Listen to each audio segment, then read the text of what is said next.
Limo. C'est Limo. Bonjour. Un vlog pour la semaine cette fois-ci. Donc je vais filmer des petits trucs par-ci par-là. Je vais vous montrer comment on va passer la semaine, comment je passe la semaine. Aujourd'hui c'est le premier jour de la semaine, c'est lundi, c'est la reprise du boulot. Donc tout est beau, tout est nickel. Et après, au fil de l'eau, au fil des journées de la semaine, tout commence à se dégrader.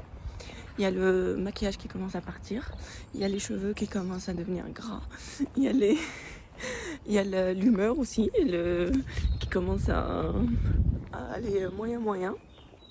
Mais le lundi, généralement, il y a une bonne énergie. Donc on en profite, même si on a un ciel gris, mais on en profite quand même. Et surtout, cette semaine, on a un gros défi au boulot. On a une soumission à faire et une revue technique la semaine d'après. Donc il faut vraiment que ça carbure la semaine au travail, à part tous les autres sujets à gérer. Mais sinon, voilà, j'ai plutôt une bonne motivation. Là, je reviens, j'ai déposé les enfants, je dois partir normalement direct, prendre la voiture, mais là, je repars à la maison parce que j'ai oublié un petit truc que je dois installer ce matin dans la voiture. Je vous montre après, dès que j'arrive dans la voiture. Là, la journée commence. Outfit check. Sport aujourd'hui.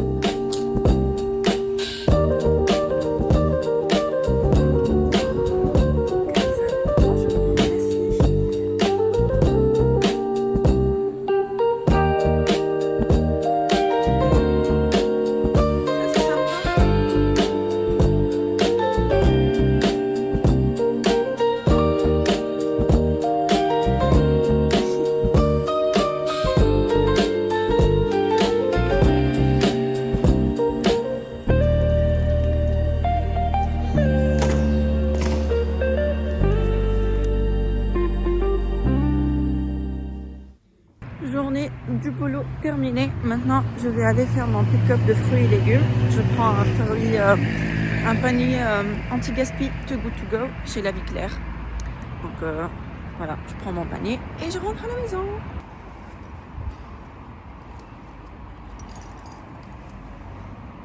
D'habitude, il y a plus de fruits et des légumes que ça. Mais bon, c'est ma faute, j'ai pris un panier mixte et non pas un panier fruits et légumes. Donc on peut avoir du tout, pas que les fruits et légumes. C'est pas grave, je vais aller compléter mes courses. Moi, je peux pas avec une main. Il faut couper avec des ciseaux. Non, il n'y a pas besoin, tu l'arraches. Il faut couper avec ton doigt. Mais moi, je peux pas le faire parce que là, j'ai qu'une main. Coucou, ça y est, on peut vlogger en toute tranquillité maintenant. J'ai installé un support téléphone dans la voiture et du coup je peux filmer dans ce format sans tenir le téléphone dans ma main. Franchement, je suis trop contente, j'espère qu'il va tenir. Mais il a l'air sympa. Franchement, j'ai pris le moins cher sur Amazon, mais quelque chose qui répond à mes critères. En fait, dans ma voiture, mon tableau de bord, il est pas très droit, il est un petit peu bombé, donc il fallait quelque chose qui s'applique bien sur une surface pas trop plate et qui fait en fait ce format paysage et le format portrait. Et aussi qui résiste et robuste, c'est pas au premier dos d'âne, ça va tomber par terre. Voilà, du coup je suis trop contente. En fait c'est marrant parce que c'est pas la première fois que je fais du contenu. J'ai fait sur YouTube, TikTok, Instagram et tout ça pendant une période. Après j'arrête, et après je reprends et après j'arrête. Et à chaque fois que je recommence, je trouve que j'ai besoin de quelque chose. Il y a toujours un investissement à faire. Même si cette fois-ci c'est pas grand chose l'investissement, le téléphone je l'ai déjà, c'est juste un support à acheter, mais c'est ouf en fait, même si on a fait, mais à chaque fois qu'on recommence, il faut investir quand même un petit truc pour faire les choses bien, entre guillemets, selon ce que moi je juge bien et surtout suffisant, parce que voilà, je fais ça pour le plaisir et j'ai pas envie que ça devienne une contrainte ou une charge financière ou une charge mentale. Voilà, je vais vous mettre le lien du support que j'ai acheté, ça fonctionne bien. Alors moi je suis dans la voiture, j'attends Vincent, on va aller faire un tour chez Leroy Merlin parce qu'il nous manque quelques petits trucs, quelques petites affaires pour finaliser tout simplement de la décoration à la maison et tout le reste. Alors il vient de m'envoyer un message. Retour à la maison, il est 17h moins quart à peu près. J'ai réussi à partir un peu plus tôt que d'habitude. Je rentre à la maison. maison, je fais ce que j'ai à faire. Aujourd'hui,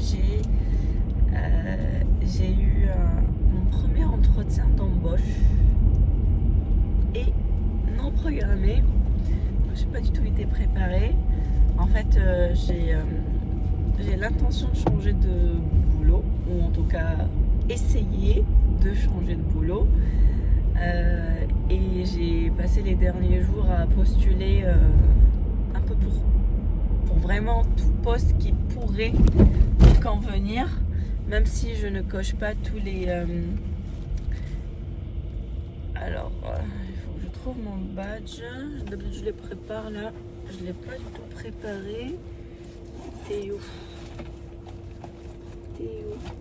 J'ai perdu mon badge, c'est pas possible. Elle est là.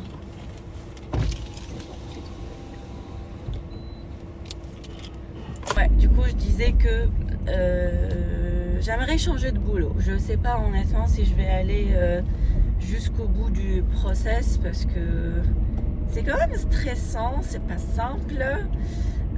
C'est quand même sortir de sa zone de confort, changer d'équipe, changer d'endroit, changer d'entreprise. C'est pas quelque chose d'anodin.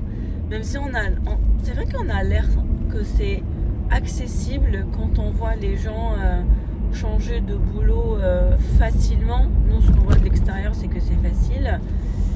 Mais quand tu dis, bah tiens, je vais le faire. Au début, tu prends le sujet, en tout cas, je parle de moi-même. Au début, je prends le sujet à la légère. Je dis, bon, tant pis, on n'a qu'une seule vie. S'il y a certains points qui ne me conviennent pas, pourquoi accepter? Vaut mieux essayer autre chose. Voilà, enfin, vivre sa vie vraiment à fond. Le travail, ça nous prend quand même une grande partie de notre journée. Si on ne se sent pas bien, s'il y a des choses qui manquent, s'il y a des choses qui vont mal, bah, il ne faut pas y rester, il faut aller ailleurs, il faut tenter, il faut changer. Donc ça, c'est le côté, on va dire, aventurier que j'ai, il me dit ça.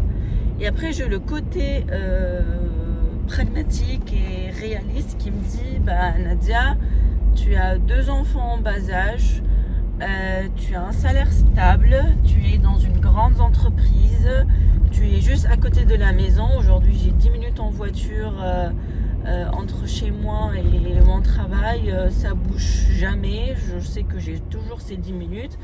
Donc, le fait de poser les enfants à la crèche et tout, c'est plus simple et le temps est plus facile à gérer. Et en même temps, bah, il y a quand même pas mal de volets qui me plaisent dans le travail que je fais. Il y a quand même d'autres qui me déplaisent. Et du coup, bah, j'ai postulé.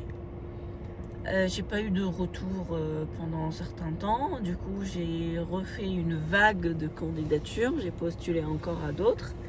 Et là, aujourd'hui, j'ai reçu un appel en mode, voilà, vous avez postulé à tel et tel poste de telle entreprise. Est-ce que vous avez 10 minutes pour parler et tout?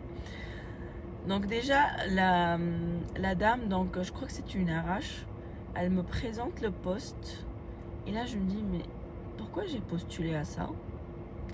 Qu'est-ce que je vais faire là-dedans? Est-ce que c'est vraiment un travail que j'ai envie de faire? Est-ce que j'ai vraiment envie d'aller aussi loin de chez moi? Bref, du coup, je me suis posé plein de questions quand c'est devenu concret et quand vraiment un bout d'engagement quand même a été initié. Et du coup, je sais plus. Non, non, non, non, non, non, non, non, non, non, non, non. Non, non, non, non, non, non, non, non, non, non.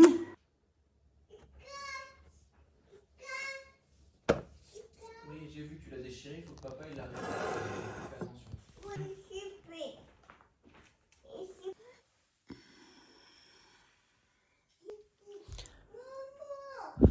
نعم نعم نعم شبيها Tétine? Tétine, c'est pour faire dodo. Toi, tu fais pas dodo maintenant. Tu veux garder? Tu peux la cacher sous le lit, sous le coussin?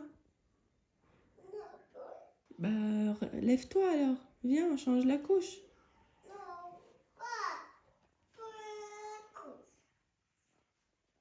Tu veux pas aller à la crèche?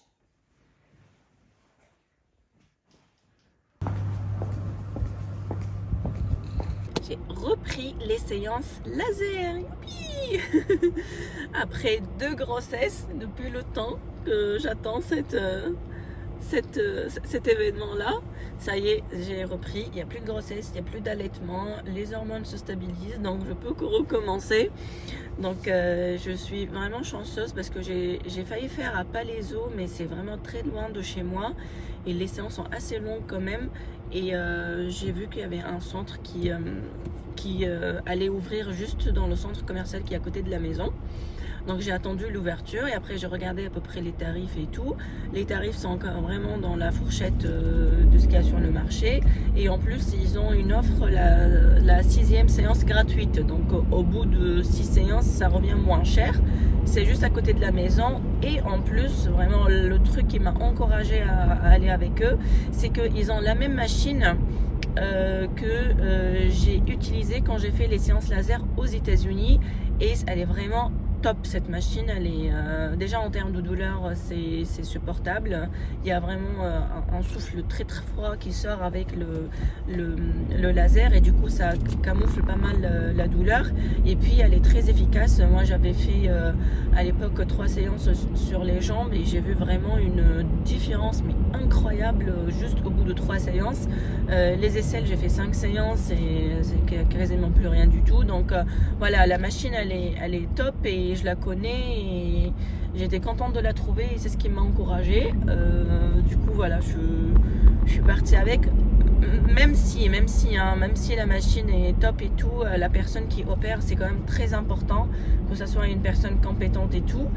Moi en quelque sorte on peut dire que j'ai pris le risque parce que voilà, c'est un centre tout nouveau, il n'y a pas d'avis et tout, mais c'est marrant parce que quand j'ai commencé aux États-Unis, j'ai commencé aussi dans un centre qui venait d'ouvrir ses portes. Il était juste en bas de la maison, en fait, il était vraiment en bas de la maison. Et j'ai commencé avec eux, j'étais parmi leurs premiers clients. Et au bout du coup des mois, vers les dernières séances, le centre a fait vraiment une grosse réussite. Il avait plus de 300 avis sur Google, 5 étoiles, tellement voilà, l'équipe était top et le centre était top et on va dire j'ai fait une bonne pioche. J'espère que cette fois-ci aussi c'est une bonne pioche et que ça va bien se passer. Donc celle qui fait le laser c'est une infirmière, c'est pas un médecin. Je sais qu'il y a plein de gens qui disent que jamais de la vie on fait du laser avec quelqu'un à part un médecin, mais moi ça me choque pas pour la simple raison que quand j'ai fait aux États-Unis c'était aussi des techniciennes, donc voilà.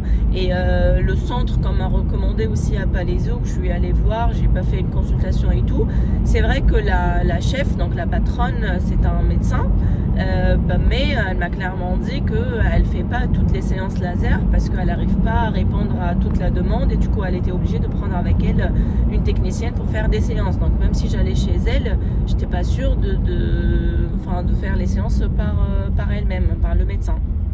Donc voilà, après c'est chacun fait les choix qui lui conviennent et il y a aussi, après tout, il y a un feeling. Moi je pense qu'il y a vraiment un feeling, soit vous le sentez, soit vous le sentez pas. Si vous avez un petit doute, si vous pas tip top, il faut pas y aller quoi. Et aussi il y a un point où il faut en profiter. Généralement ce genre de centre, ils offrent la première consultation, donc vous avez une consultation gratuite, généralement, pas tout le temps parce qu'à Palaiseau j'ai payé. Profitez de cette séance, c'est là où vous allez voir l'ambiance, vous allez voir à quel point ils sont sérieux, à quel point ils sont propres, vous allez poser des questions sur la machine, voilà, vous allez vraiment voir l'ambiance et les vibes. Moi j'ai eu une très bonne impression quand je suis allée pour la consultation, le centre était propre, ça se voyait qu'ils misaient vraiment sur les détails, sur le luxe, sur l'image et c'était sérieux quoi, c'était vraiment des gens sérieux, c'est pas juste on fait du laser et c'est fini. Donc profitez de cette première consultation pour avoir ce feeling. Après s'il y a des avis tant mieux, s'il n'y a pas d'avis soit vous faites confiance à votre feeling, soit non. Moi je suis du genre à y aller, honnêtement, à tenter. Mais par contre, par exemple, je tente pas sur mon visage. J'ai l'intention de faire du laser au visage, mais je vais pas commencer par ça. D'abord, je fais le corps. C'est vraiment, je trouve que voilà, tout va bien, il n'y a pas de brûlure, il n'y a pas de soucis. Dans ce cas-là, je serais tentée de faire le visage. Mais voilà. C'est pour vous dire, peut-être vous allez me dire elle est folle, elle va faire du laser dans un centre où il n'y a pas de feedback, mais j'ai déjà fait ça aux États-Unis et c'était vraiment très encourageant, donc je me dis pourquoi pas. Et en plus, encore une fois, j'ai pas vraiment le luxe d'aller faire 30 ou 45 minutes de route, aller 45 minutes de route retour pour aller dans un centre reconnu ou parce qu'on me l'a recommandé et tout. Malheureusement, j'ai vraiment pas ce luxe-là avec les enfants. Du coup, je trouve que c'était un signe qu'il y a un centre qui ouvre juste à côté de la maison et qui utilise la même machine que j'ai envie d'utiliser et que j'ai déjà testé. Voilà, bref, du coup je rentre à la maison maintenant, on va faire le dîner. Pour l'instant j'utilise tout ce qui est batch cooking, franchement c'est super confortable. Et après voilà, ça sera soirée enfant. Ah oui, et elle m'a dit aussi de faire la crème Cicalfate matin et soir pendant 3 à 5 jours. Chose qu'on m'a pas vraiment dit aux États-Unis. Juste après la séance, elle me mettait une crème à base d'aloe vera et c'est tout. Mais là, elle a insisté pour faire cette crème. Mais je vais le faire quand même parce que ça fait pas de mal. Allez, du coup, à demain si je filme rien d'ici là. Bonjour, je suis à bout ce matin. Je vous ai dit au début, plus la semaine avance, plus l'énergie diminue et les humeurs changent. Et en plus, les enfants sont malades. Ils ont attrapé quelque chose. Surtout Selim. Selim, hier soir, il était à 40 de fièvre. Ce matin, du coup, son papa, il va l'emmener voir le médecin. Et Liam, il nous a fait encore une crise de toux et de rhume et tout, alors qu'il vient tout juste de finir son traitement. Donc, franchement, ça commence à être un peu relou, cette histoire de toux et de rhume et de virus de crèche. Enfin, je ne sais plus quoi faire. Je suis vraiment désespérée. Je ne peux pas être en plus sous médicament H24. Bref, du coup là c'est bon, j'ai déposé Liam, je vais aller à la crèche. J'ai les lèvres très sèches. Enfin, je pense que c'est l'effet de déshydratation. Du coup, je vais faire ça. C'est le baume. Alors, qu'est-ce que ça dit? C'est Peptide Lip Treatment. Donc c'est un baume hydratant, Hydrating Lip Treatment, soin hydratant pour les lèvres. Et moi j'ai la couleur cocoa crème. Franchement c'est pas mal, c'est de la marque Ola Eriksson. Voilà, Ole Eriksson. Il est pas mal, hein. La couleur elle est jolie là, comme ça on dirait il est foncé, mais je vais le faire devant vous. Vous allez voir, c'est pas très foncé.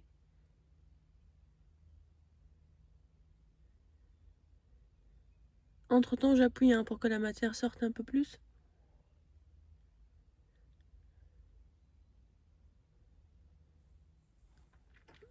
Voilà, ça donne ça. C'est un baume, c'est brillant, hein. Et c'est vraiment présent sur les lèvres. Vous le sentez, surtout quand vous faites comme ça. Vous sentez de ouf. La couleur, elle est... c'est ça, mais en transparent, on va dire. Et c'est super hydratant. Et puis, ça tient quand même. Ça tient quand même pas mal. Genre, facile 2 petites heures. Pour un baume, c'est pas mal du tout. Allez, du coup, je vais aller au travail. Jeudi, avant-dernier jour de la semaine. Demain, je serai en télétravail, donc ça sera beaucoup plus cool. Allez, à tout à l'heure.